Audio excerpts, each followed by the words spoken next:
Welcome, everybody, to Stars Review, where we're going on a cinematic journey. Ooh, that's a good one. Oh, title change. We are now officially known as Cinematic Adventures. I approve.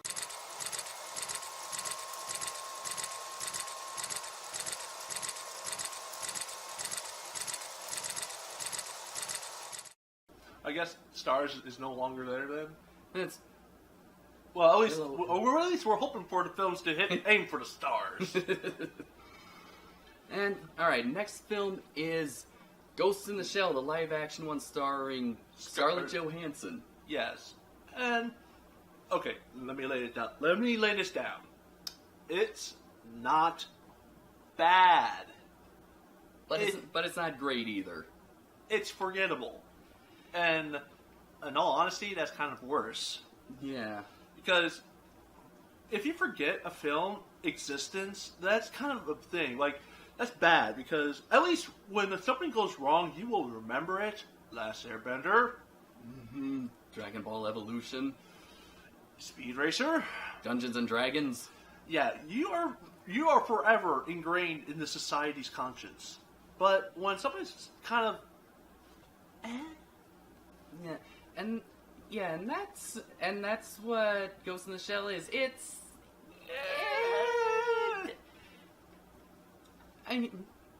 it was released in 2017, so 2 years before Alita, which we said in the last video was a step in the right direction for live action adaptations of anime. Yeah.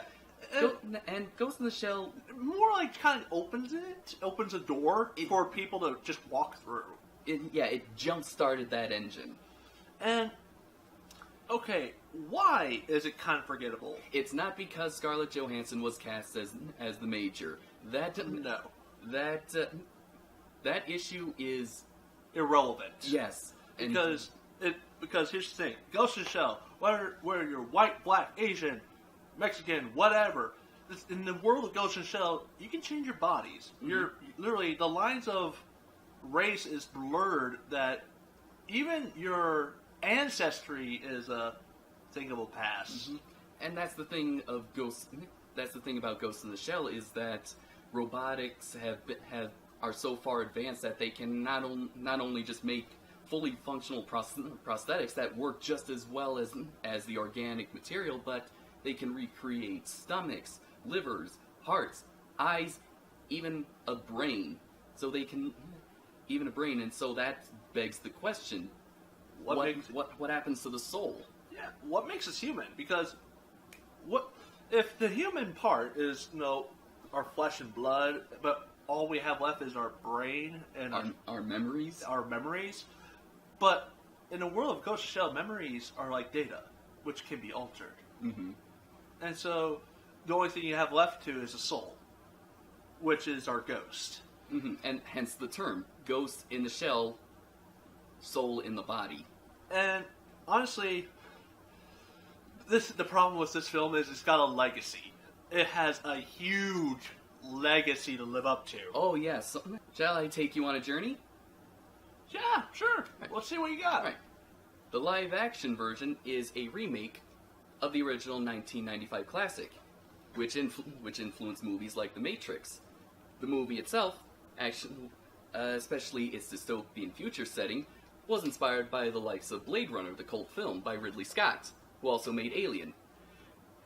Blade Runner also had a sequel that actually premiered the same year as the live-action Ghost in the Shell remake. Did that just come full circle? It did. Holy crap.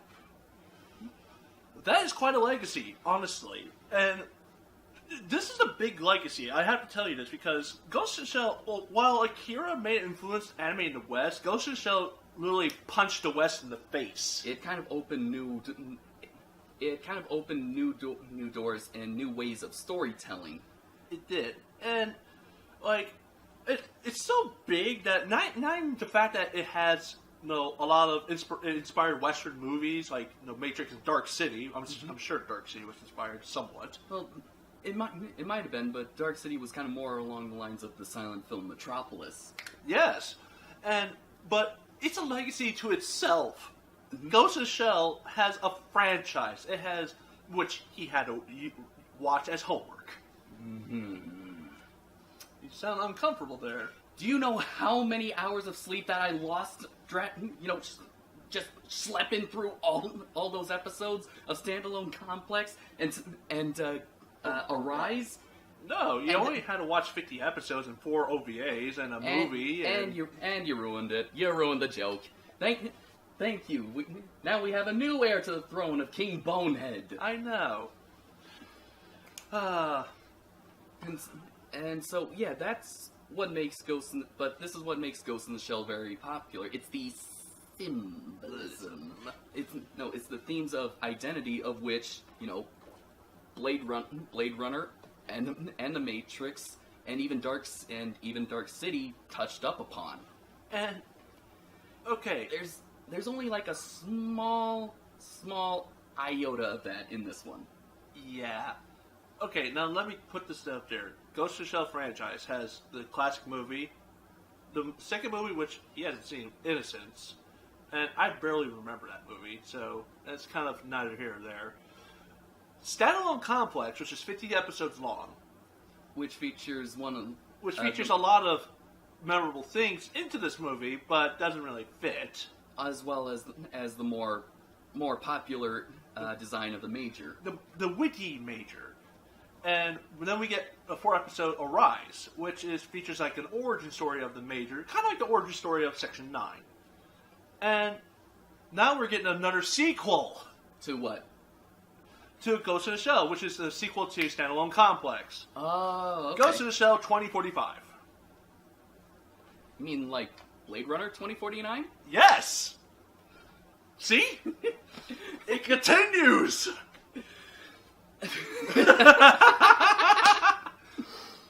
Wow, that rope. Yes. But now the Major in this movie, this one? Yes, this one. Okay, is she un-Major like? Is she not like the Major? Well, were the other Majors like the Major? What is the Major? What does it mean to act like the Major? Well, if you were to look at the manga, and that's the funny thing, the manga has all of them. That's the thing. Every aspect of the manga is an influence of the Major. All the characters of the stoic, kind of, serious type. The stone-faced one? Yeah, where she's pondering in deep thought, to the more witty, funny version of her being drunk.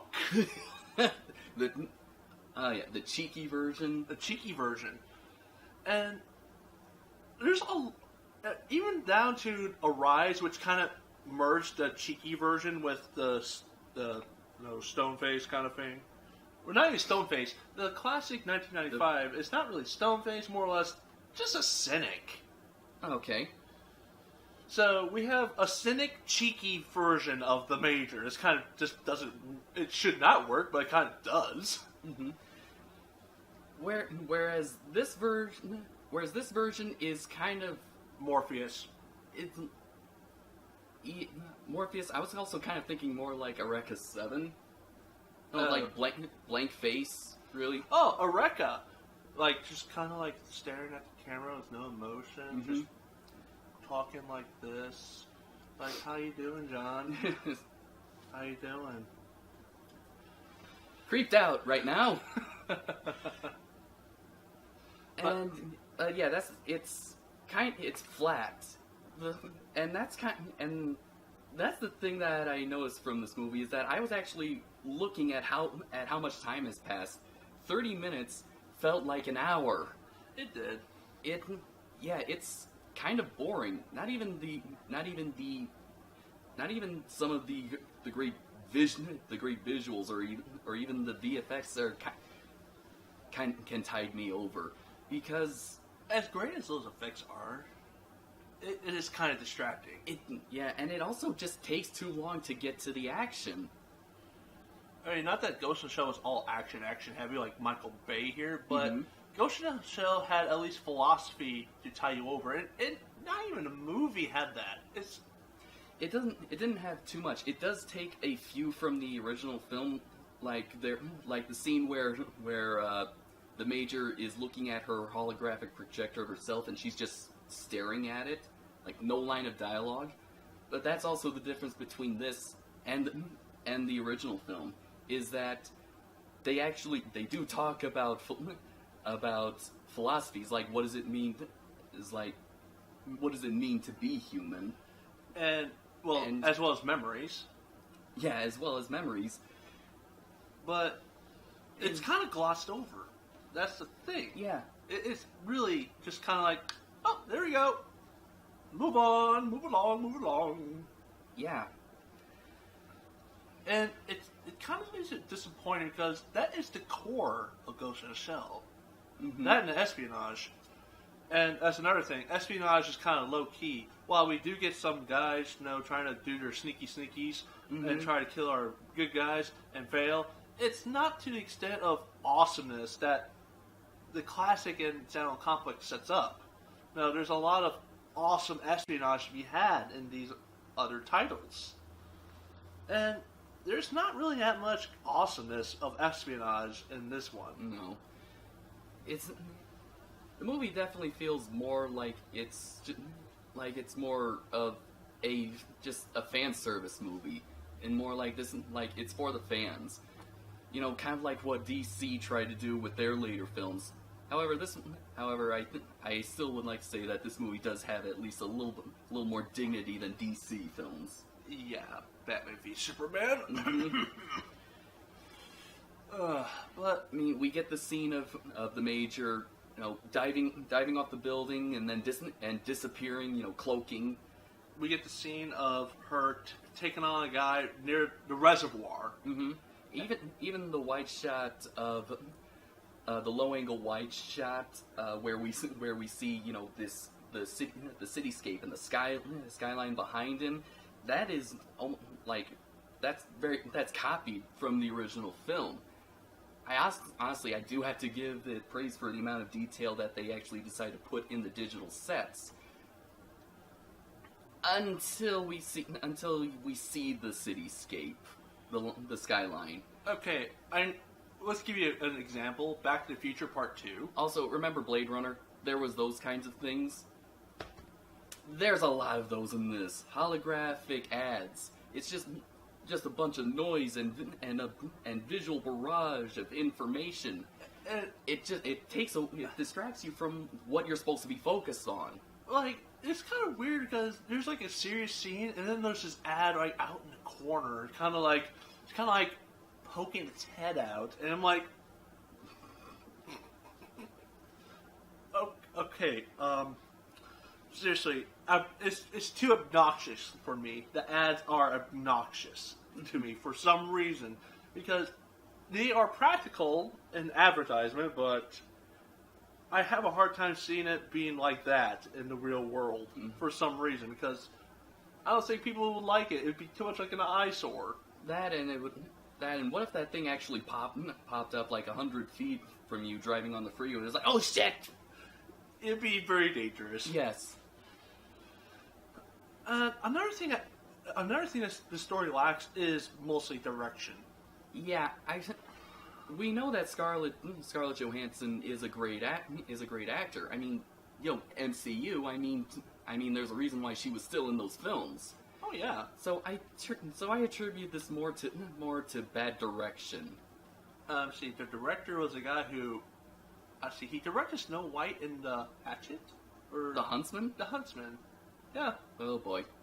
Yeah. So, good impression.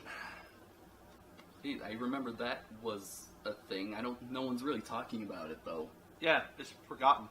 Wow. Yeah.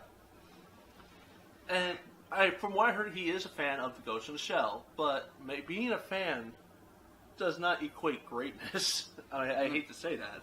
I mean, yeah. James Cameron and Robert Rodriguez were fans of the Alita manga, but they also knew how to work with the source material and integrate it into a different media. And they made other movies besides stuff that they were fans of.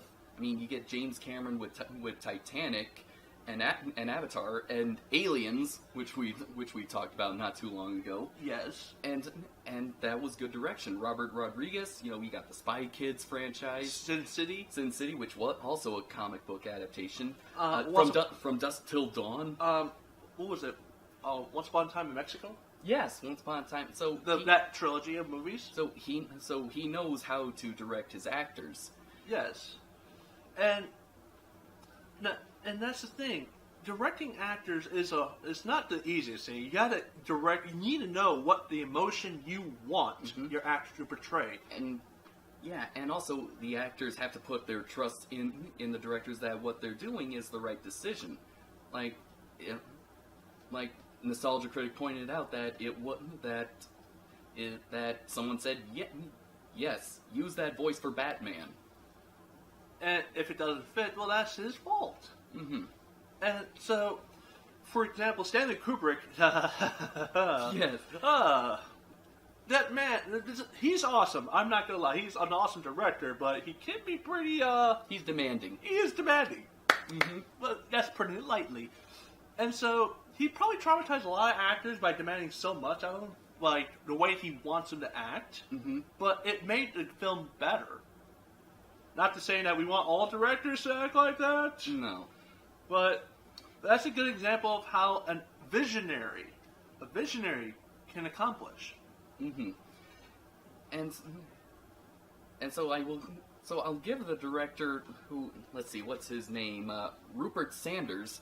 I'll give him this, that he knows the visuals of what he's a fan of, but Zack Snyder also knew of what was also a good visual director. But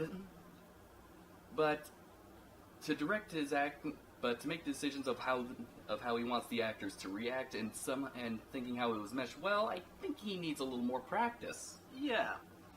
And that's not to mention that there's a lot of things that could be cut out. Hell, you know that reservoir scene? Yes. That's over an hour. It takes over an hour to get to there.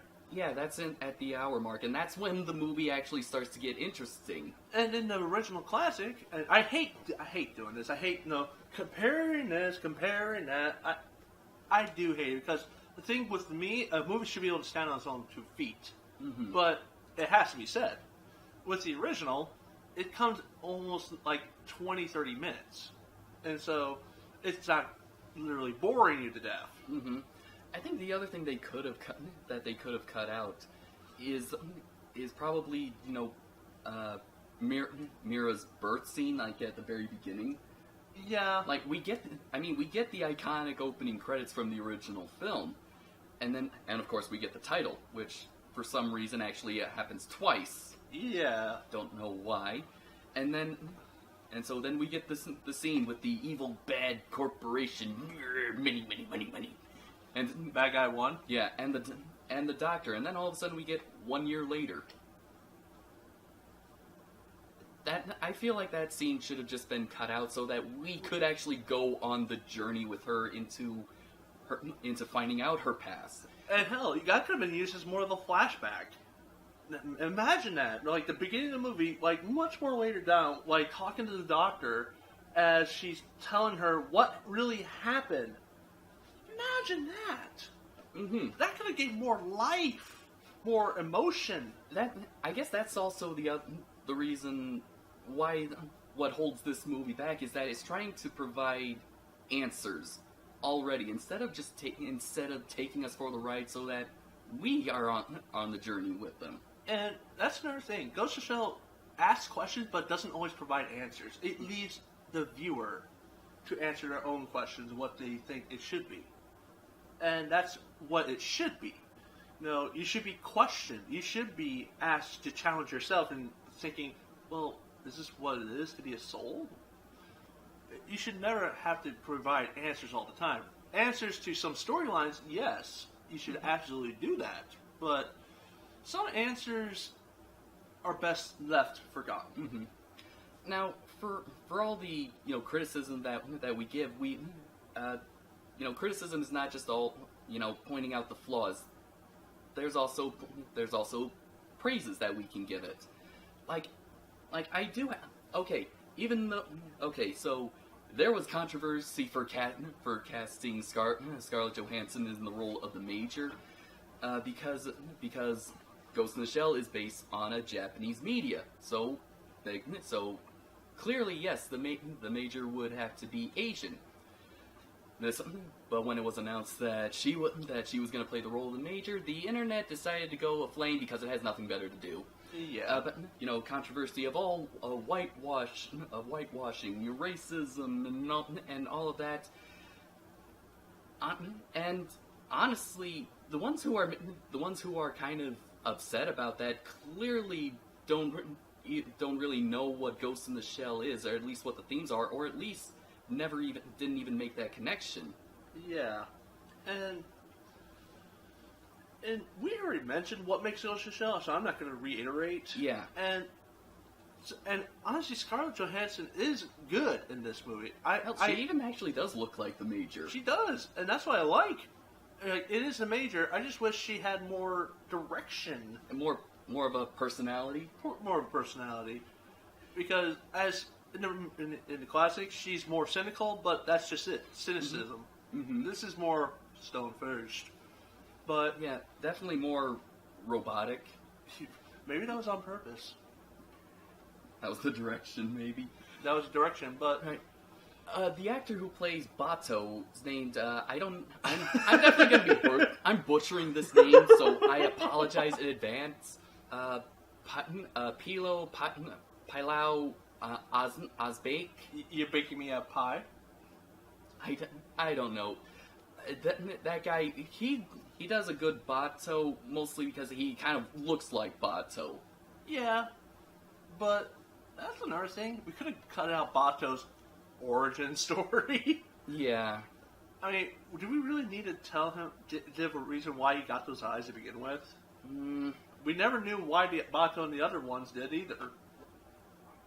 No. And I never needed to know. I mean, yeah. I give kudos on attempting. Mm-hmm. I'll give you that. He does pretty well, but again, he does well with what he's given in the script. But he's all just flat, and gravelly. Yeah. Though I will admit that there are hints of the original Bato and the Major, especially in that nightclub. When the Major is handcuffed to the pole. Oh yeah. If you don't start answering, you're gonna hurt my feelings. And I was like, yes, that's what it is. You're getting it, movie. You're getting it. Like, wasn't there also a moment that when Bato does get his robotic eye implants, he says something and then the Major just flips him off, going, "How many do you see?" Yeah. Yeah. So I'll blur that out.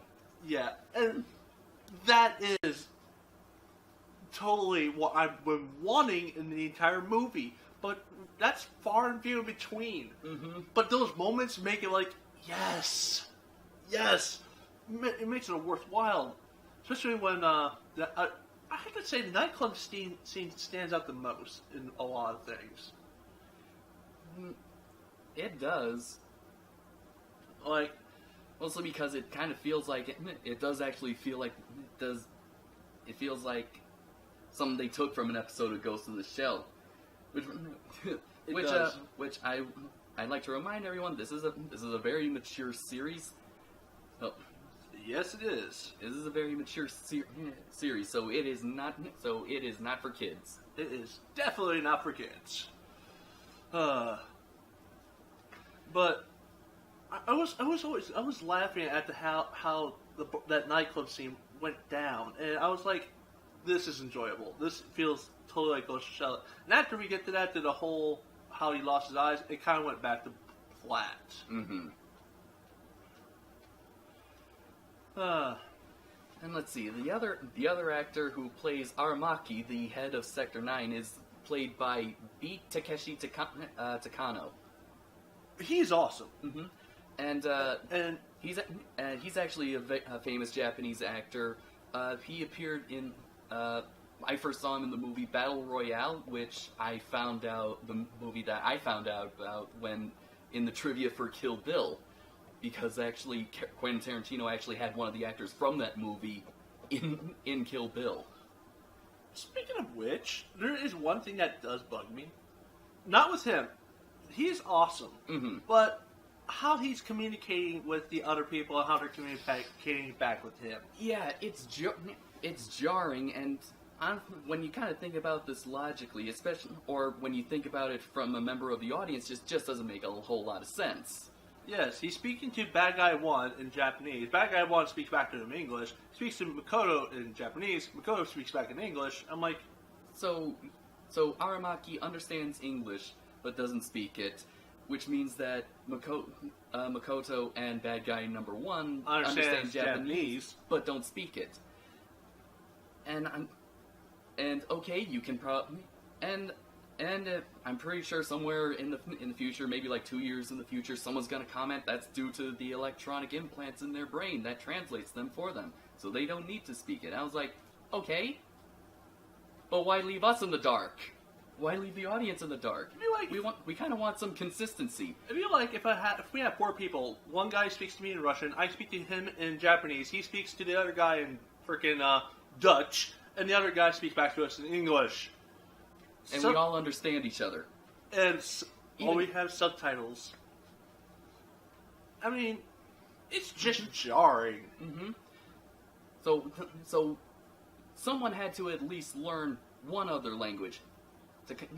Takeshi gets a pass because he's been acting for a long time. He's had plenty of time to choose whether or not he wants to speak English. So that just leaves it to ScarJo and Bad Guy number 1. And for the record, Mike Myers and Rob Lowe learned how to speak Cantonese in Wayne's World, and that was a comedy bit. And you gotta add another one. Uma Thurman in Kill Bill learned to speak Japanese. So, there's no excuse. Mm-hmm. That's right. It's like what you told me. Rusty Japanese is better than no Japanese. It is. And I just remembered what Bad Guy number 1's name is, finally. Oh, really? Cutter. Oh, how generic. Oh, Cutter. Isn't that generic? It's like a poster child of a kid's show Bad Guy. That's like a neon... It's like he has a neon sign pointed right above him that says villain and an arrow pointing right there. Oh my god, it took me this long to remember what his name was. That's just kind of... He's a generic villain. He's no different than any other villain that's from the evil corporation. I'm from Iron Man 500. Mm-hmm. But yes, I am from Avatar 6. Oh boy. But hey, it's funny how Hollywood likes to make to make the corporations bad guys when they are themselves sort of a corporation. It's the film. It's hilarious actually. It is. What did you think of that female doctor? Which one? The mother. Oh, the one who acts like the mother. The maternal one. Yes. Actually, the character was originally supposed to be a male, but apparently the crew was actually so impressed with her audition that they cast her instead, and they thought it would be a good idea to give the character kind of a more maternal role. I will say that she is a very intriguing character. She obviously knew what was wrong, what was right, but I kind of want to know her story was. That's kind of that's an interesting thing, because, I mean, I don't really, with all the flack that I gave that we could have cut out Bato's origin story, and that some characters need more fleshing out, she is probably one of the more characters that should have been fleshed out. I think maybe because we can kind of make the assumption based on what little we're given is that yes, she is a scientist employed by the corporation that did these horrifying experiments, and when we find out there was actually 98 subjects before the major, mm-hmm. and that's kind of the whole point, 98 failures, 98 successes, and the whole idea of that she was reborn, that she's a miracle, which is what the Major's name is supposed to mean, Miracillion. Yeah. And so it kind of makes sense why she would be more three-dimensional. I mean, 98 failed subjects, emotional detachment as a scientist. One success, a living, breathing hybridization of robotics and the human brain. Of course, she would feel some kind of attachment. This was her first success. Her first success that eventually evolved into actually, caring about her like she was a real human. Indeed. Now, I just realized something. Sorry, ADHD tangent. Uh-huh. So, remember when I say it does lack philosophy in the way that it's kind of sad because that's what makes Ghost in the Shell its core.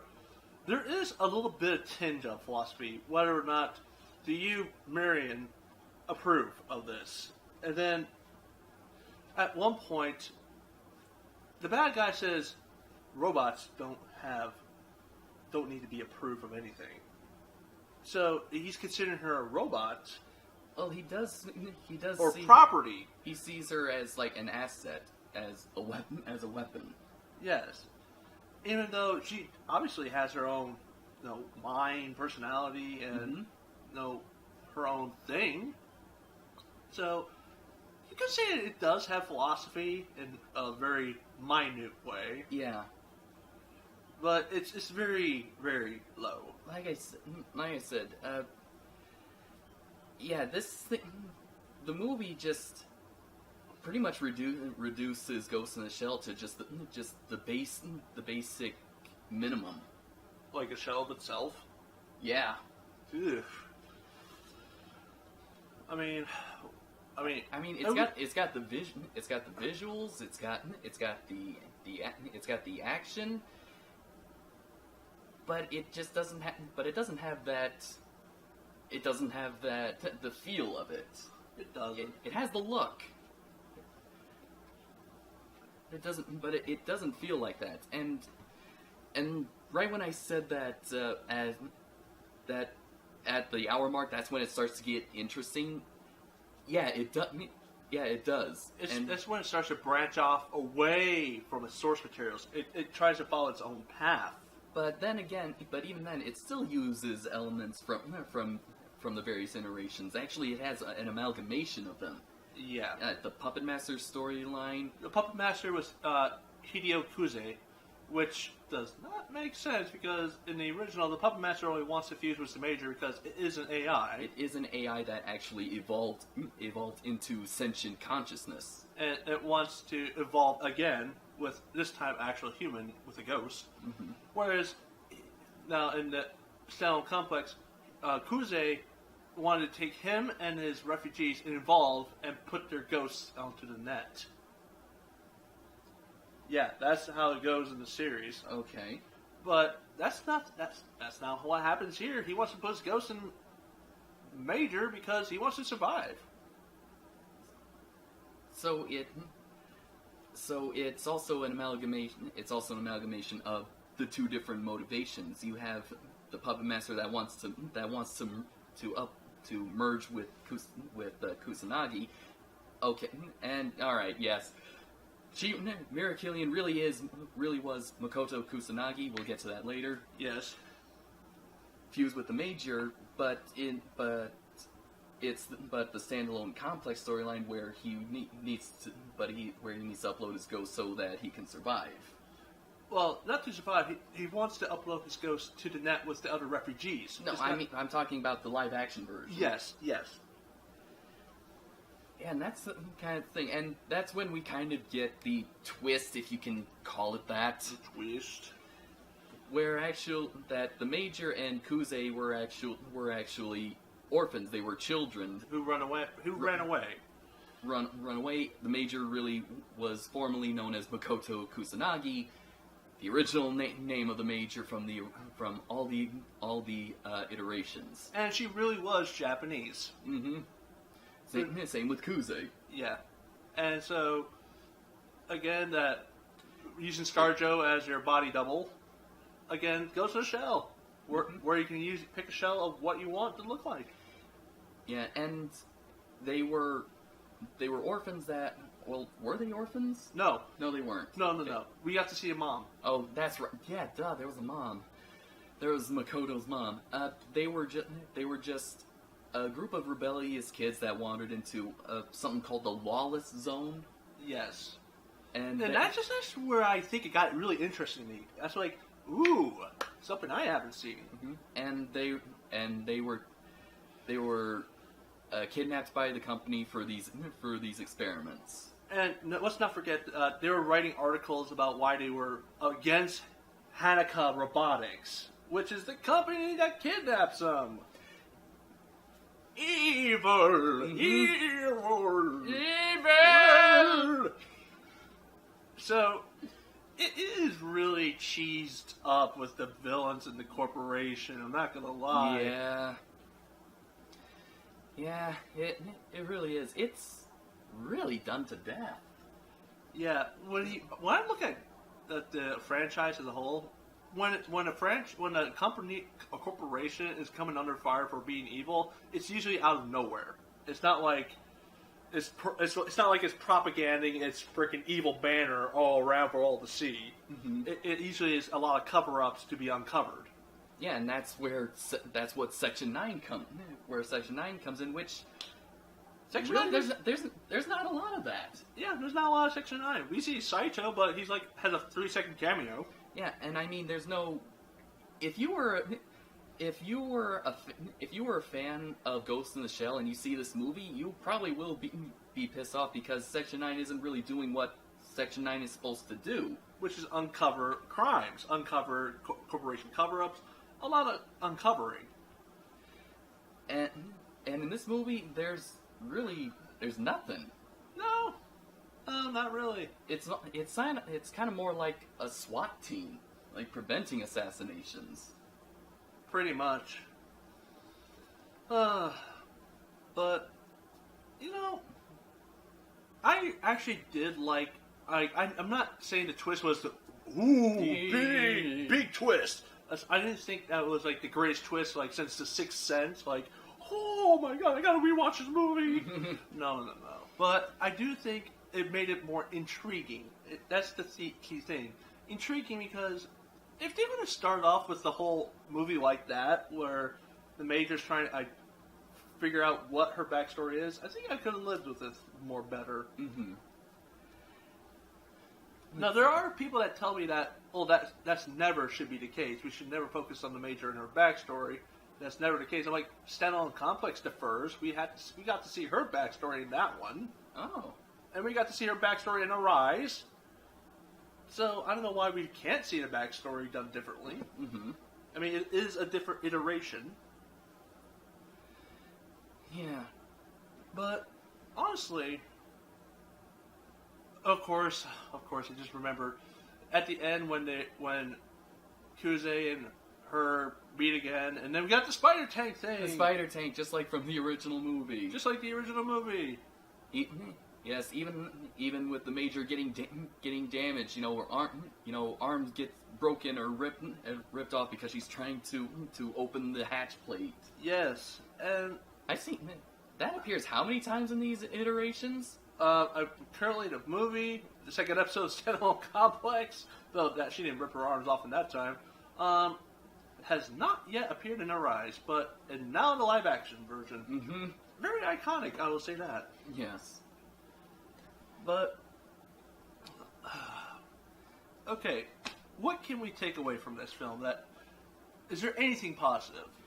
Well, let's see. There was one good scene with Beat Takeshi. Never send a fox. Or never send a rabbit to kill a fox.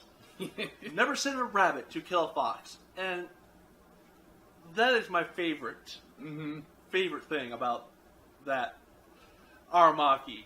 Aramaki can kick ass. Mm-hmm. And he's not enhanced. Ooh, I think I figured out one thing. There is a good reason why a lot of people, myself, could feel about it. in the beginning, made it feel like the Major is the very first cyborg. But that's not how it works in Ghost in the Shell. Ghost in the Shell, cyborgs are a commonplace thing. So if she's the very first one, what? I think they were probably thinking like she was the very first fully conversion, brain transplant. Yeah, but even then that doesn't make sense because that means there wouldn't be others like her. And that's Ghost in the Shell in the shell. But that makes it really confusing. But yeah, that is kind of a problem when the world of Ghost in the Shell really depends on cyborgs to fill its world. But if she's considered the first one, I think they missed something in the memo. The very first fully converted cyborg. Very first converted cyborg. It just doesn't make sense to me. Maybe it's the first successful? I guess. That's what it sounded like, the first successful cyborg. Which, apparently, most people were just augmented. Not like body switching brains. Yeah. But that just kind of strays away from what Ghost in the Shell is, honestly. Because then there's no philosophy to be had. And I think, again, that just brings us back to, that's kind of why this movie fails. I mean, it looks like and plays like Ghost in the Shell, but it doesn't quite. It doesn't have the ghost. Yes, it's pretty much a generic, almost dumbed down, paint by numbers, summer blockbuster based on a beloved anime. Yeah. Casting, I think is good. Music, I have an issue with music. Okay, some of it is also the kind of music is pretty also generic, cyberpunk digital music. I was more pissed off at they got the opening song from the original classic and they put it at the end. At the end credits, where it should have belonged with the whole body creation scene. No, it's only you got to give it its due. But at least at some points during the movie they use the chime, that single chime. Yes, which I am happy about. And I think here's another thing that I just remembered. In the original, after watching the original movie, I noticed that there's like a lot of glowing. Oh yeah, a lot of haze in the original film. Someone put a special filter on the lens that just softened everything. And this movie doesn't have that. This movie doesn't have that. I actually would have liked if they put in a little more haze in this movie. Kind of give it that. I mean, since this is based pretty much a remake of the original classic, at least go all out with its look. Yeah. Honestly, it's the haze that kind of gives it more that dreamy, otherworldly look. And I said dreamy, otherworldly already. Yeah. And honestly, which again would have probably would have helped the movie just a little bit. Just a little bit. A little bit would have helped. It helped in just getting it to look more like the original. I feel bad because I do want to love this movie, and I do ish. But the problem is it has a legacy, as I mentioned way earlier, and it just doesn't live up. I feel like this movie's only crime is that it is boring. The first hour is slog. Is boring. That is a pretty grievous crime. So, I think with that said, I guess we can now move on to rating. Let's see. Out of 10 stars, I'll give it a 5. I gotta give it a 5. I gotta give it a 5 too. Because 5 is not the worst we can expect. No, but it is forgettable. Yeah, I mean it's not as bad as the internet made it out to be, but it's not that great either. Yeah, it's kind of just there. It's a hard meh. Yeah. Honestly, in the grand scheme of things, it's kind of harmless. It is. Honestly, it's trying. I can give it that. It is trying. Mm-hmm. Unlike the disaster piece that was DBZ in The Last Airbender. Mm-hmm. This one is trying. So in the last few years, yes, Ghost in the Shell is what kickstarted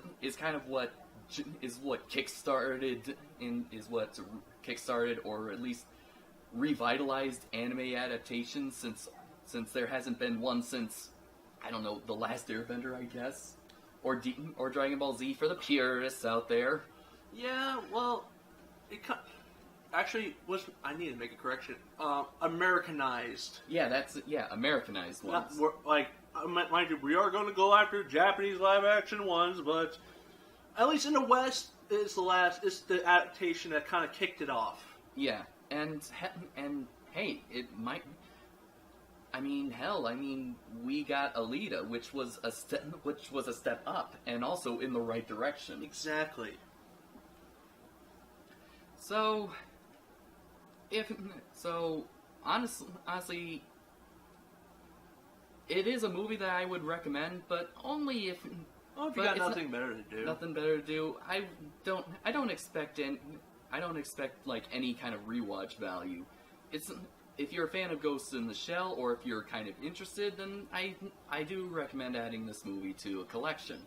Yeah, I mean, I have it to complete the rest of my Ghost in the Shell collection. Heck, I'm currently searching for the anime version of Samurai 7 because I have the Seven Samurai Japanese film, and I have the Magnificent Seven, which it's based off of. Mm-hmm. So yeah, it's a legacy film. It's really not fair to be too harsh on it. It really isn't. As harsh as we were, there is a reason, because it's kind of weird. I don't know if I mentioned this before, that it lacks identity. You did already mention that. And I think that's the reason why we were so harsh, because it's trying to fan service us to death. Instead of just trying to be instead of trying to be its own thing. Sure, we would have. Some Easter eggs from the original are okay. Yeah, but Easter eggs are good. But what it comes down ultimately is the writing. Yeah, and you got to be able to make it stick. And recreating moments is not the only thing you can do to know. Ooh. Mm-hmm. And so, yeah, that's it. Nothing else. What's our next movie? You got the list? No, got a receipt. Let's see. Let's see. We got Bleach. We got Avatar. Which one? The Last Airbender. No. Dragon Ball Evolution. No. Speed Racer. Maybe. Let's see. Did I already mention Full Metal Alchemist? No, you didn't. There's Full Metal Alchemist. There's Rurouni Kenshin. There's Mushishi. Huh. Just pick a draw. Let's go with Full Metal Alchemist, because that's actually one I don't need to do homework on. Okay. Alright, so join us next time for Full Metal Alchemist.